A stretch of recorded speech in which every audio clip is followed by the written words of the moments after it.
Hello बच्चों, चलिए हम स्टार्ट करते हैं। एक बहुत ही इंटरेस्टिंग टॉपिक, आपको बहुत ही मजा आने वाला है। राइट, आई डोंट नो आपने रिटेनिंग वॉल का नाम पहले सुना है कि नहीं सुना है, but I am pretty sure कि आपने देखा जरूर होगा कहीं ना कहीं।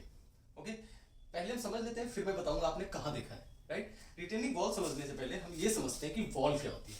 वॉल सबने देखा है, राइट। अब ये वॉल को अगर डिफाइन करो स्ट्रक्चरली तो कैसे होगा? एक ऐसा स्ट्रक्चर जिसका काम क्या है कि किसी स्पेस को इनक्लोज करना, राइट, मतलब उस स्पेस को बंद करना, या फिर बैरियर देना, मतलब कि आपको रोका जा रहा है कि वॉल बना दिया आप दूसरी तरफ नहीं जा सकते, राइट, या फिर शट कर देना, मतलब पूरी तरीके से बंद कर देना, राइट, मतलब किसी स्पेस के को दो पार्ट में डिवाइड करना, मतलब वॉल के इस साइड और दूसरी साइड। ये जिस भी स्ट्रक्चर से होता है उसे हम क्या बोलते हैं? वॉल। और ये कैसा स्ट्रक्चर है? This wall is a vertical structure, vertical structure, right. और इसका काम क्या होता है? टू इनक्लोज एरिया, मतलब एरिया को इनक्लोज करना, मतलब बंद करके रखना, या फिर किसी एरिया में कोई बैरियर प्रोवाइड करना, या फिर शट कर देना, राइट, मतलब उस एरिया को बंदी कर दिया है कि भाई अब वॉल लग गई है, कोई नहीं जा सकता, राइट। तो ये होता है वॉल। अब अगर इसी के पीछे एक वर्ड लगा है रिटेन, राइट, इसका सिंपल सा मतलब है कि वॉल जो है कुछ रिटेन कर रहा है, मतलब कि जो एरिया इनक्लोज किया है ना वॉल ने, उसमें कुछ तो है, मतलब कुछ तो छुपा हुआ है जिसको रिटेन करने का काम मिला इस वॉल को। वॉल का तो वैसे भी काम होता है कि बैरियर, कोई बैरियर बना दो या फिर रिटेन कर दो। रिटेन करना मतलब सपोज ये वॉल है तो मतलब इसके पीछे कुछ ऐसा है जिसे इस वॉल को क्या करना है? रिटेन करना है। और वो क्या होता है? वो होता है सॉइल। क्या होता है? Soil, right. ये बहुत ही इंटरेस्टिंग है। देखो, जिस भी घर में हम रहते हैं, ठीक है, वहां पर वॉल का काम है पार्टीशन, राइट, या फिर इंक्लोजमेंट, या फिर बैरियर प्रोवाइड करना। लेकिन इस पर्टिकुलर वॉल का काम है रिटेन करना। रिटेन करना का मतलब कि जब आप रिटेन करते हो ना, मतलब सेम पोजीशन पे रखना, राइट। मतलब अगर आपसे किसी ने कहा कि जो आपके मार्क्स आ रहे हैं आप वही मार्क्स रिटेन करना, मतलब जो मार्क्स हैं आपके उतने ही बनाकर रखना। इसी तरह अगर मैं सॉइल रिटेन करना है तो यहाँ पर देखो, क्वांटिटी की बात तो नहीं होगी ऑब्वियसली। सॉइल में क्या है? यहाँ पर रिटेन क्या करना है? सॉइल की पोजीशन। क्या रिटेन करना है? सॉइल की पोजीशन। देखो यार, ये मुझे जब मैंने पहली बार पढ़ा था मुझे बहुत इंटरेस्टिंग लगा ये, है ना। मुझे थोड़ा सा ऐसा प्राउड सा हो गया था अपनी फील्ड पे कि कितना कितना मजेदार काम है ना। और जब आप कोई ऐसा काम करते हो तो जो डायरेक्टली लोगों की लाइफ से जुड़ा हुआ हो तब तो बहुत ही मजा आता है। आपको भी आएगा आई गेस। पोजीशन। अब ऐसा क्या कर रही है सॉइल? मतलब कि जहां पर हम रहते हैं वहां पर तो सॉइल ऐसा कुछ नहीं कर रही है कि उसकी पोजीशन को रिटेन करके रखना पड़े। वहां तो उसकी पोजीशन अपने आप रिटेन्ड है, राइट। आप जिस सॉइल पर चल रहे हो वो उसकी पोजीशन तो अपने आप रिटेन्ड है ना। बट कुछ जगह पर ऐसा होता है जहां पर सॉइल अपनी पोजीशन रिटेन नहीं कर पाती है। क्यों नहीं कर पाती है? यहां पर लिख देते हैं ड्यू टू स्लोप। मतलब जो सॉइल है वो अपनी पोजीशन रिटेन नहीं कर पाती है स्लोप की वजह से, राइट। अब यहां पर एक बहुत ही इंपॉर्टेंट टर्म आपको याद दिलाऊंगा जिस जो आपने पहले भी सुना हुआ है और जिसे हम बोलते हैं angle of repose, right. Angle of repose मतलब सपोज आप ये मानिए, पहले तो एंगल ऑफ रिपोज याद दिला देता हूं। एंगल ऑफ रिपोज वो एंगल होता है जिसमें सॉइल के मॉलिक्यूल अपने बीच का इंटरमॉलिक्यूलर अट्रैक्शन छोड़ देते हैं, राइट। मतलब सपोज आपका एक बेस्ट फ्रेंड है ना, और उसने इतनी बार आपका ट्रस्ट तोड़ दिया है कि जो अट्रैक्शन है वो अब टूट गया। मतलब एक लिमिट होती है ना। ऐसे ही जो सॉइल के पार्टिकल्स हैं वो आपस में तो बंधे हुए हैं, लेकिन वो कहते हैं कि भाई एक स्लोप तक अगर मुझे लेके जाओगे तब तक हम आपस में बंधे रहेंगे, वरना हम निकल लेंगे इधर उधर, राइट। और जो हॉरिजॉन्टल से वही एंगल होता है जिस एंगल में सॉइल पार्टिकल अपने बीच का इंटरमॉलिक्यूलर अट्रैक्शन फोर्स खत्म कर दें, उसी एंगल को हम बोल देते हैं एंगल ऑफ रिपोज। इसको हम 5 से डिनोट करते थे, आपने इसके बारे में पहले भी पढ़ा हुआ है, तो आई एम प्रीटी श्योर कि और ज्यादा बताने की जरूरत नहीं है। तो सपोज आप किसी ऐसी जगह पर हैं जहां पर जो एंगल ऑफ रिपोज है वो इतना ज्यादा है कि सॉइल के जो मॉलिक्यूल्स हैं वो आपस में अट्रैक्शन नहीं बना पा रहे हैं, या फिर अगर बनाया भी हुआ है तो हमें ये लगता है कि at some point of time या फिर किसी प्रेशर की वजह से, किसी एक्सटर्नल फैक्टर की वजह से ये जो अट्रैक्शन फोर्स है ये टूट ही जाएगा और सॉइल जो है नीचे आ जाएगी, जिसे हम लैंडस्लाइड भी बोलते हैं। अब आपको थोड़ा सा चमक रहा होगा, राइट। क्या चमक रहा होगा कि ये स्लोप कहां पर होगा, एंगल ऑफ रिपोज इतना ज्यादा कहां हो सकता है कि सॉइल की अपनी पोजीशन रिटेन नहीं हो पाए। ये होता है हमेशा हिली स्टेशंस में या फिर किसी भी स्लोपी ग्राउंड, राइट, या तो हिल स्टेशंस में या फिर किसी भी स्लोपी ग्राउंड पे।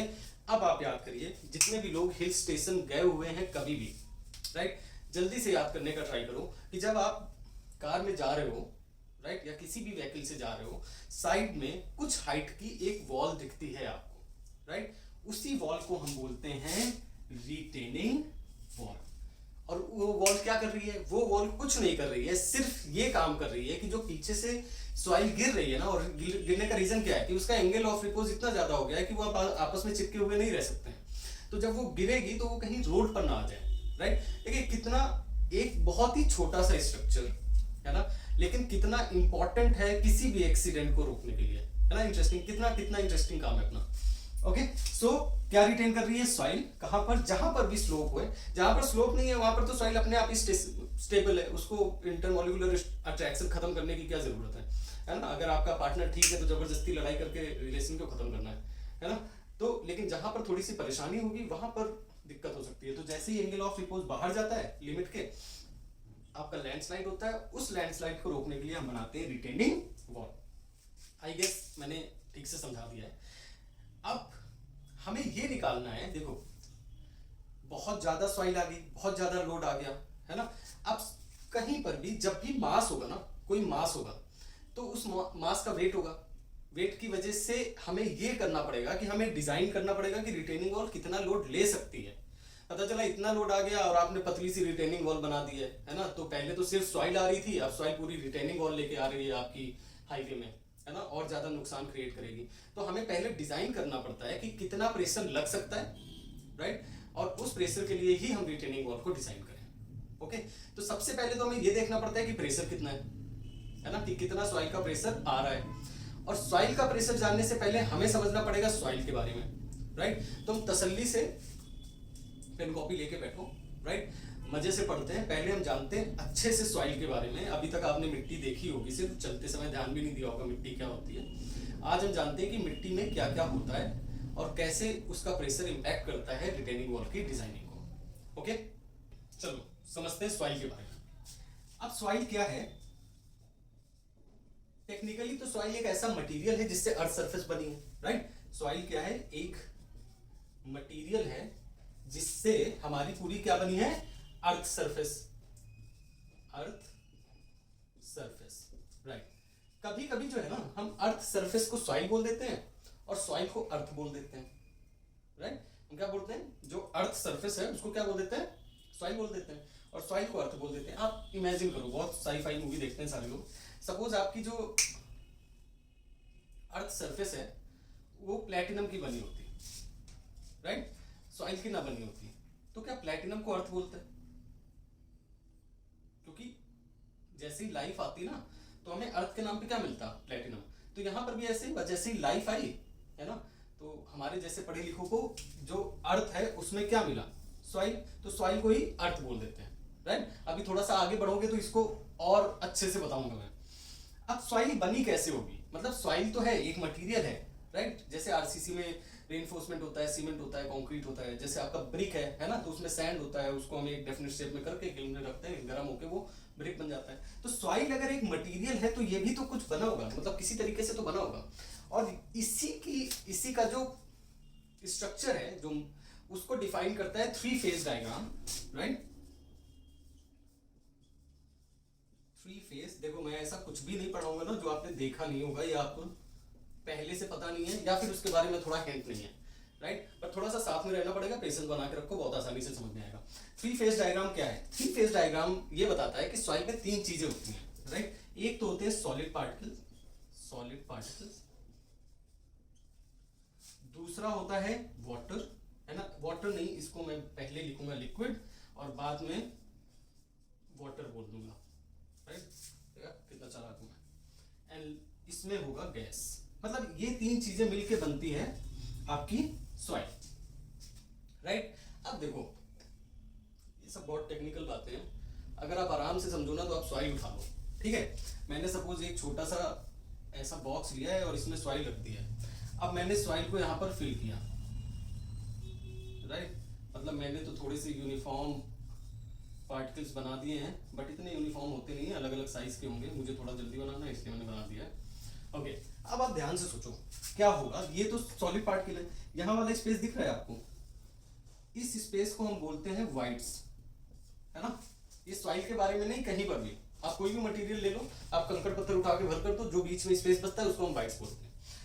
और ये वाला जो पार्ट है, ये वाला, इसको हम बोल देते हैं सॉलिड पार्टिकल्स। ये वाला सॉलिड क्यों बोलते हैं? सॉलिड बोलने का एक रीजन है, हमारा बहुत सारा जो है ना सर दर्द खत्म हो जाता है सॉलिड बोलने से। क्योंकि अगर आप सॉलिड नहीं बोलोगे ना इसे, तो जब हम कैलकुलेट करेंगे तो बड़ा सा बहुत बहुत बहुत सारी इक्वेशंस बन जाएंगी। मतलब कि सपोज पानी बरसा, राइट, अब आपने सॉलिड बोल दिया है ना, तो आपने ये बोल दिया भैया ये सॉलिड है, इसके अंदर पानी नहीं जाएगा।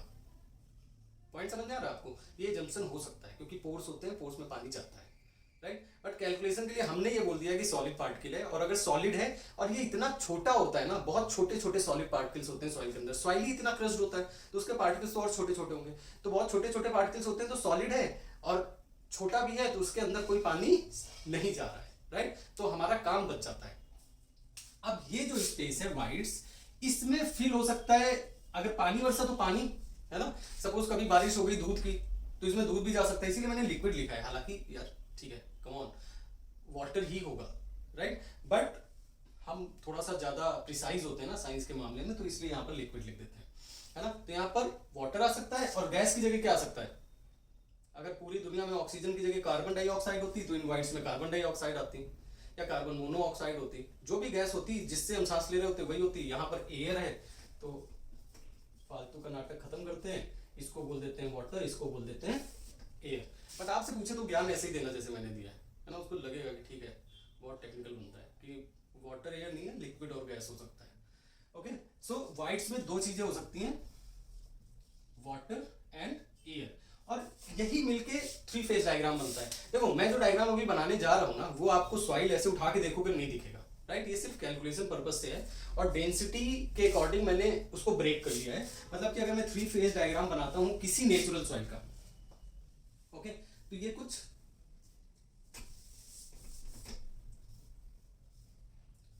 मेरे हिसाब से इस तरीके से बनेगा। यहां पर ये सॉलिड पार्टिकल क्योंकि डेंसिटी सबसे ज्यादा होती है तो नीचे बैठ जाएंगे, राइट। यहां पर क्या होगा? वाटर होगा, सॉलिड से कम डेंसिटी, और सबसे कम डेंसिटी किसकी होती है? एयर की, तो ये एयर होगा। और ये हो जाता है three phase diagram of soil, right. मतलब कि हम तीन कंस्टिट्यूएंट्स में मान सकते हैं उसको, एक solid, water and air. Solid में आ जाते हैं आपके सॉलिड पार्टिकल्स यहाँ पर, और ये दोनों पार्ट पूरा मिलकर क्या बनता है? वाइड्स, है ना। क्योंकि वाटर और एयर सिर्फ कहां पर आ सकते हैं? वाइड्स में आ सकते हैं। तो ये पूरा पोर्शन क्या मिलके बनता है? वाइड्स, और ये बनता है सॉलिड पार्ट। इसे हम बोलते हैं थ्री फेज डायग्राम। और यही थ्री फेज डायग्राम हमें कई सारी सॉइल्स तक ले जाता है बहुत आसानी से, राइट। मतलब हम थोड़ी थोड़ी चीजें इसमें चेंज करेंगे और हमें खुद ही दिखेगा कि हाँ ये तो सॉइल चेंज हो गई होगी, राइट। आई होप आपको इतना समझ में आया होगा। अब मैं थोड़ा सा इसको क्लियर कर देता हूँ ताकि मैं आपको थ्री फेज डायग्राम से सॉइल के टाइप्स बताता हूँ। ओके ओके, तो ये आपका थ्री फेज डायग्राम है। अब ये जो है ना, कहीं से भी आप सॉइल उठा लो, ये आपकी बन जाती है first type of soil, and that is natural soil. Natural soil, natural soil. देखो सॉइल के बारे में हम क्यों पढ़ रहे हैं ना, ये जैसे जैसे आप आगे बढ़ते जाओगे वैसे वैसे ज्यादा क्लियर होता जाएगा। बट इतना तो क्लियर है ना कि अगर सॉइल का वेट लेना है तो सॉइल के बारे में तो पता होना चाहिए, राइट। मतलब कि सपोज सॉइल का यूनिट वेट है 18 kilo newton per metre cube. अभी आपने सबने सेफ बियरिंग कैपेसिटी पढ़ लिया है, right. Safe bearing capacity unit weight से फेमिलियर हुआ। Suppose 18 kilo newton per metre cube है, तो वो क्या बताता है कि 1 मीटर क्यूब सॉइल जो है ना 18 किलो न्यूटन लगाएगी लोड, यही तो मतलब है। तो अगर हमें ये नहीं पता होगा कि उसका यूनिट वेट कितना है, जो भी सॉइल हमें रिटेन करनी है रिटेनिंग वॉल से, तो हम कैसे बता पाएंगे कि पर मीटर क्यूब में कितना लोड आने वाला है, राइट। यानी कि हमें यूनिट वेट का खास ध्यान रखना पड़ेगा, और वो हर सॉइल के लिए अलग होगा जो सॉइल हम डिस्कस करने जा रहे हैं। तो पहली सॉइल तो आ जाती है आपके पास natural soil, right. Natural soil की कंडीशन यही होती है कि सॉलिड है भाई, कुछ वॉल्यूम ऑफ द सॉलिड होगा, कुछ वॉल्यूम ऑफ द वाटर होगा, कुछ वॉल्यूम ऑफ द एयर होगा, राइट। कुछ वेट ऑफ द सॉलिड होगा, कुछ वेट ऑफ द वाटर होगा। और वेट ऑफ द एयर होता है क्या? कुछ वेट ऑफ द एयर होता है क्या? कुछ बिल्कुल नहीं होता है। वॉल्यूम जरूर होगा, मतलब जिस कमरे में मैं खड़ा हूं वहां पे क्या मुझे एयर का वेट लग रहा है? बिल्कुल नहीं लग रहा है। बट एयर का वॉल्यूम है, जो इस कमरे का वॉल्यूम है वही एयर का वॉल्यूम है, मेरा हटा के, है ना। जहां जहां पर एयर है वो सारी डायमेंशंस आप देख लो, वो क्या हो जाएगा? Volume of air. तो ये बन जाती है जनरल कंडीशन ऑफ। तो टोटल वॉल्यूम क्या होता है इसका? Volume of solid plus volume of water plus volume of air. Weight क्या होता है total? Weight of solid plus weight of water. अब इसका यूनिट वेट हम डिनोट करते हैं, यूनिट वेट मतलब पर मीटर वॉल्यूम में कितना वेट हो रहा है, that is unit weight of anything. Okay, unit weight को हम डिनोट करते हैं गामा से, बिकॉज ये नेचुरल है तो इसको भी हमने गामा ही बोल दिया, राइट? नेचुरल है, इसको हमने क्या बोल दिया है? गामा। अब देखो सेकंड केस, बहुत ही इंटरेस्टिंग और मजेदार केस। अब मैंने क्या कहा कि भाई नेचुरल सॉइल थी कहीं पर, राइट, और वहां पर बारिश हो गई, राइट, वहां पर जो है बहुत ज्यादा बारिश होगी। जैसे जैसे बारिश होगी ना तो पानी जो है ना यहाँ की जो एयर है उसको एक्सपेल करेगा, मतलब उसको बाहर निकालेगा, राइट? सपोज हाउएवर ये थोड़ा सा डिस्ट्रक्टिव एग्जांपल है बट आपको समझ में आएगा। बट कहीं पर अगर फ्लड आ गया है, एक घर था फ्लड से पहले, कहीं पर आया नहीं, प्लीज अंडरस्टैंड कि मैं समझाने के लिए बोल रहा हूँ। कहीं पर फ्लड आया है, एक कमरा था जहाँ जिसका वॉल्यूम था, मतलब जो भी है LBH मान लो आप, वहां पर पूरे में एयर थी। अब जैसे जैसे पानी आता जाएगा उस कमरे में, एयर क्या होगी? बाहर होगी। एक टाइम ऐसे आएगा उस पूरे कमरे में सिर्फ पानी है, मतलब कि एयर क्या हो गई है? एक्सपेल हो गई है। मतलब जब वाटर आता है तो वहां पर जो एयर होती है वो बाहर चली जाती है और उसकी जगह क्या आ जाता है? वाटर आ जाता है। मतलब एक कंडीशन ऐसी आएगी जब जितने पार्ट में एयर थी यहां पर, उतने सारे पार्ट में क्या हो जाएगा? वाटर हो जाएगा, राइट? मतलब वाटर क्या कर देगा? रिप्लेस कर देगा एयर को। मतलब कि अगर मैं अब फिर उसके बाद मैं डायग्राम बनाता हूं तो वो डायग्राम कुछ इस तरीके से बनेगा। यहां पर हो जाएगा सॉलिड और यहां पर हो जाएगा वाटर। बस यही तो दो डायग्राम्स आएंगे। यहां पर सॉलिड हो जाएगा, ये हो जाएगा आपका वॉल्यूम ऑफ वाटर और ये हो जाएगा आपका वॉल्यूम ऑफ सॉलिड। और इस कंडीशन को मैं बोलता हूं सैचुरेटेड सॉइल की कंडीशन।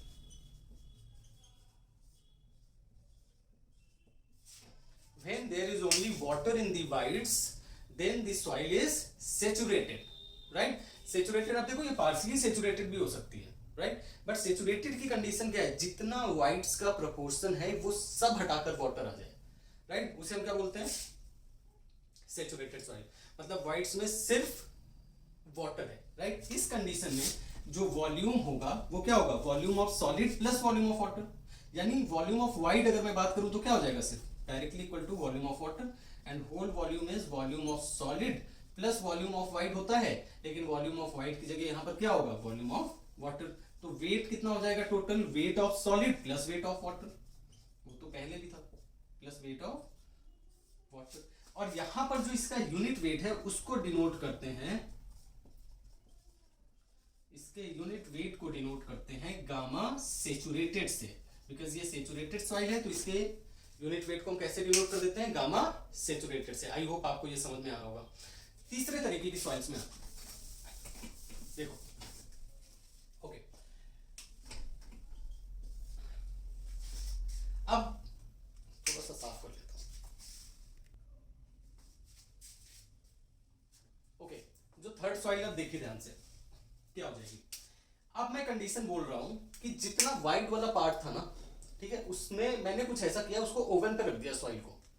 और जैसे ही सॉइल को ओवन पे रखोगे तो जो इसका मॉइस्चर है वो क्या हो जाएगा? बाहर हो जाएगा। और एक कंडीशन ऐसी आई कि जितना वाटर वाला पार्ट था सारा इवेपोरेट हो गया, राइट? मतलब कि सारा खत्म हो गया। उस कंडीशन पे क्या होगा? उस कंडीशन की जो सॉइल बनेगी उसे मैं बोलता हूं ड्राई सॉइल। मतलब मैंने क्या किया? मैंने वॉइड से जो वाटर है उसको हटा दिया। मतलब फिर से सेम मैं यहां पर बना देता हूं डायग्राम। अब ऐसा कुछ डायग्राम बन जाएगा। यहां पर सिर्फ क्या होंगे? यहां पर होंगे सिर्फ सॉलिड और यहां पर सिर्फ क्या होगी? एयर होगी। और ये क्या बन जाएगा? Volume of void is equal to volume of air, और ये हो जाएगा वॉल्यूम ऑफ सॉलिड। यहां पर क्या हो जाएगा? Weight of air that is zero, वो तो जीरो ही होता है, और ये हो जाएगा वेट ऑफ सॉलिड। बहुत सिंपल सा है, कुछ नहीं है, राइट? उसे क्या बोल देते हैं हम? Dry soil. और ड्राई सॉइल की कंडीशन कब होती है? जब वाइड्स में सिर्फ और सिर्फ एयर हो। ड्राई सॉइल कब होती है? जब वाइड्स में सिर्फ और सिर्फ एयर हो, राइट? और उस कंडीशन में जो वॉल्यूम ऑफ वाइड होगा वो वॉल्यूम ऑफ एयर के बराबर होगा, राइट? जो टोटल वॉल्यूम होगा that would be volume of solid plus volume of wide, and volume of void is volume of air. और जो टोटल वेट होगा वो होगा वेट ऑफ सॉलिड के बराबर, क्योंकि वेट ऑफ एयर तो कुछ होता ही नहीं है। और इस कंडीशन में जो यूनिट वेट है उसको रिप्रेजेंट करते हैं गामा डी से। यूनिट वेट है उसको रिप्रेजेंट करते हैं गामा डी से। Gamma D means dry soil. समझ में आ रहा है?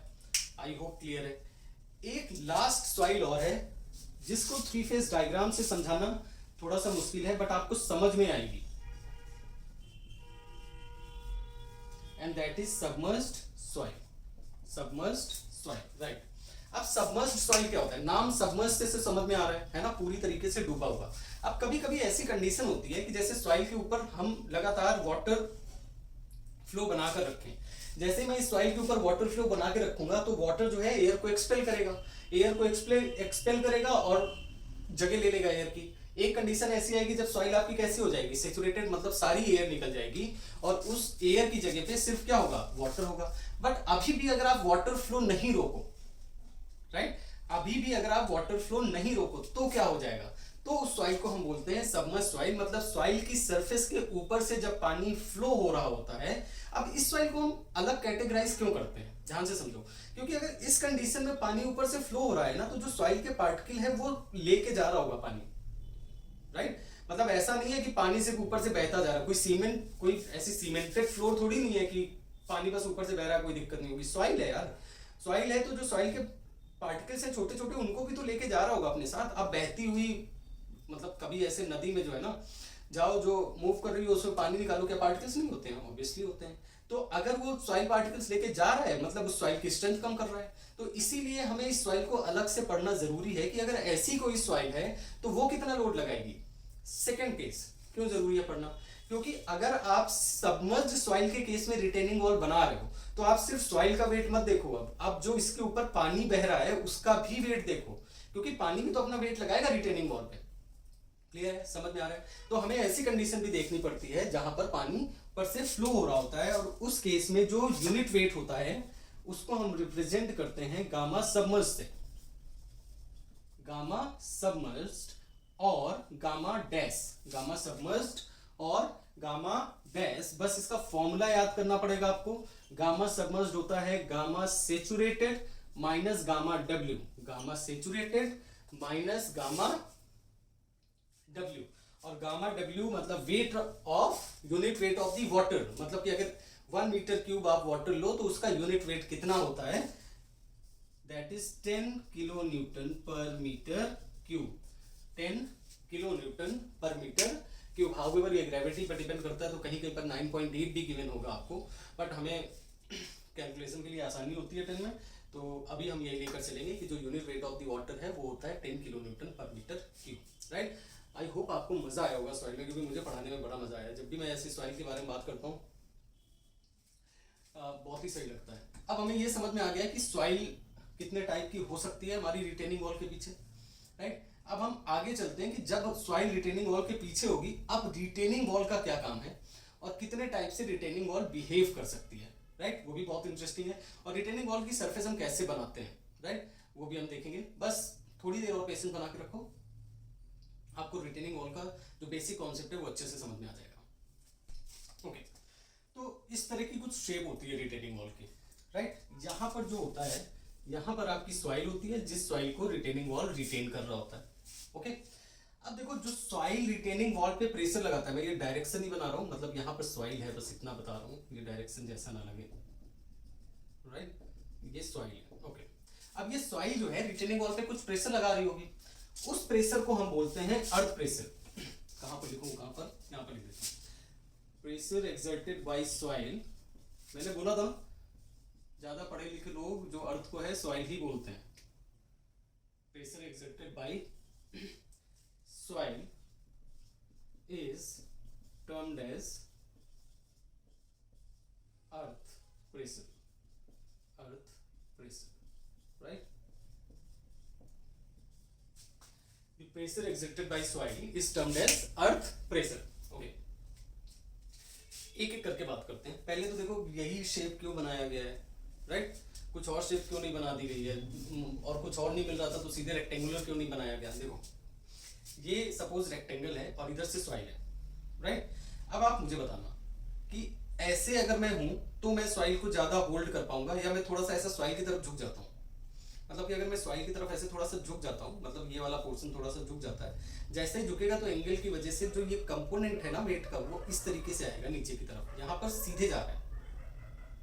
सबको याद आ रहा होगा ना, 11th-12th में हम कंपोनेंट देखते थे, वेक्टर सरफेस के परपेंडिकुलर लगता था वेट का।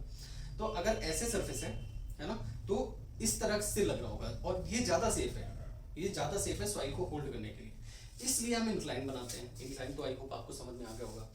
अब अर्थ प्रेशर में भी अगर सॉइल, देखो जो कि मैक्सिमम कंडीशन में होगा, है ना, in most of the cases ऐसा ही होता है, right, in most of the cases ऐसा ही होता है कि जो सॉइल है पीछे से वो पुश कर रही हो रिटेनिंग वॉल को, मतलब उधर से आ रहा है, सपोज लैंडस्लाइड हो रहा है, ये सॉइल मान लो आप, लैंडस्लाइड कब होता है, जब सॉइल स्ट्रेच हो रही हो हॉरिजॉन्टली, राइट, मतलब स्ट्रेच होगी तभी तो अलग होगा ये ब्लॉक, ओके।